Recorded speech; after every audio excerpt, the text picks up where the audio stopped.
Right. Devin Carter is a Nittany Lion. Tell us about how this went down. Yeah, so I'll be honest with you guys. I haven't spoken with Devin yet, and we're hoping to catch up with Devin here in the coming days. Obviously, I've been in LA, focused on the Rose Bowl. It looks like he can be a big play threat for Penn State, and that's certainly something they want. You have it up there, 6'3", 215, average 16.1 yards per carry or per reception there at NC State, and I'd have to go back and watch his film. And let's be honest, Steve Frank, you're going to be the one that goes back and does all that. So you could probably break down a little bit more of the, how they plan to use them. Obviously, Penn State has been looking for a receiver. They're still looking for receivers. It's no secret that what they bring back with obviously Singleton, the offensive line, you have Drew there. They need to add reinforcements at receiver if they're going to maximize their offense next year. So looks like a big play threat to me. You probably know a little bit more there. I want to catch up with him to learn more about his recruitment, and I'm hoping we can do that here before the end of the week. But was it 1,906 yards over the course of 4 seasons? I believe it was 118 receptions, 10 touchdowns. Certainly a player I want to learn more about. Devin, I do ask next time, maybe save the commitment for the following day. Would have been nice. But hey, I mean, guys get excited. This happens. This is far from the first time that's happened. Guys get excited. I guess they've talked to the coaches maybe right after the game and wanted to get it out there. So we've seen it many times before. But wasn't expecting that one. I think I saw it like 40 minutes after it happened, if I'm being honest. Well, it was in the the communal text thread, and I was so buried in what was going on with the post game stuff on our YouTube channel that I didn't know who it was. I heard Devin Carter committed, and my brain was like, "Who's that? Don't care. Got to go on to the next thing." And then the next day, I was like, "Oh wait, yeah." So you're right, Devin Carter.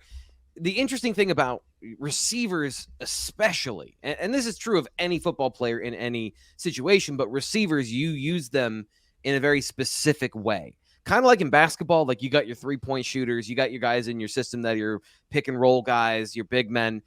Receivers have a specific job in certain offenses, and he was very much the deep play threat in that offense with Devin Leary. Now, Devin Leary is a very good quarterback for NC State, and I think people don't give him enough credit. 2021 was a very good year for the Wolfpack, and they had a really good offense. He was a big part of that, but he wasn't the number one guy. He wasn't the classic X receiver. That was a guy, Emeka Emezi, and he was the high volume catches at every level of the field. But here is between 2020 and 2021, Devin Carter.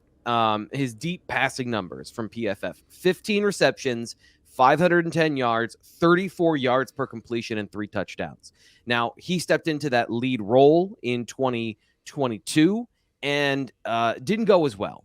This past season, just in general, was not good because quarterback got hurt. I believe Carter got hurt as well. And when we talked to him, and hopefully we'll get him here on the BWI Daily Edition as well, kind of learning what this last season, which was supposed to be his season, how it turned out the way it did. But I guess, I try to bring the positive and the negative, trying to give you the full picture of each player, and kind of with Storm Duck and some of the concerning numbers of coverages and things he gave up. Carter never had a breakout season. And as an older player now in his 6th year, if you're 6'2", 215, you got great speed, you're a deep threat, but it hasn't all come together.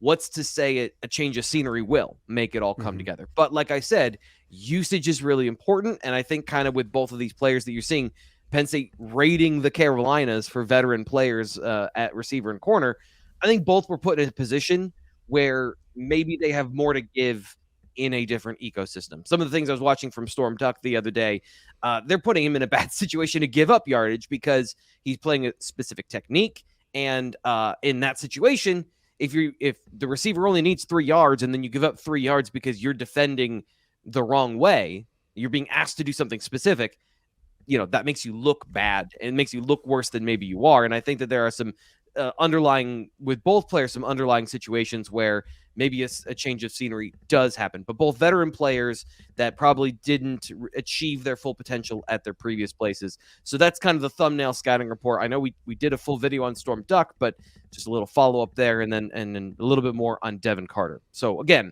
we'll have more of that, bluewhiteillustrated.com. Hopefully in the coming days, we'll get more insight and in-depth information here on the YouTube channel, but definitely check out bluewhiteillustrated.com.